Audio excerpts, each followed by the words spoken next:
रानीपुर जी हवेली में क़त्ल कयल मासूम नीगरी फातिमा फुर्डो जे केस में मुलविस जवाबदारनि जी गिरफ़्तारी लाइ पुलिस जवाबदार फयाज़ शाह जे हवेली ऐं कराची वारे घर ते छापा हया विया आहिनि।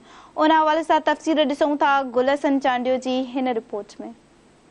रानीपुर जी हवेली में क़त्ल कयल मासूम नीगरी फातिमा फुर्डो जे केस में पुलिस पारां जवाबदार फयाज़ शाह जी हवेली ऐं कराची वारे घर ते बि सर्च ऑपरेशन कयो वियो। खैरपुर पुलिस जी नफ़री लेडीज़ एहलकारनि सां हवेली ते छापो हयो, जॾहिं त पुलिस पारां फयाज़ शाह जे भाउ नियाज़ शाह जे कराची वारे घर ते बि छापो हयो वियो। एसएसपी खैरपुर मूजिब फातिमा फुर्डो क़त्ल केस में फरार थियल जवाबदार फयाज़ शाह ऐं संदसि धीउ हिना शाह अञा ताईं हथ न अची सघिया आहिनि। एसएसपी खैरपुर डॉक्टर समीउल्लाह सूबरो ॿुधायो त पुलिस ॻुझे इतला ते कराची में नियाज़ शाह जे घर ते छापो हयो, पर फयाज़ शाह ऐं हिना शाह हथ न अची सघिया। जवाबदार कार्रवाई खां अॻु फरार थी विया। पुलिस मूजिब क़त्ल केस में मुलविस जवाबदारनि जे घर ते छापनि दौरान जवाबदारनि गिरफ़्तारीअ जी डप खां पंहिंजा मोबाइल फोन बि बंदि करे छॾिया आहिनि। एसएसपी खैरपुर जो चवणो त फातिमा फुर्डो क़त्ल केस में मुलविस जवाबदारनि जी गिरफ़्तारी लाइ कार्रवायूं तेज़ कयूं आहिनि। खेनि जल्द गिरफ़्तार कयो वेंदो।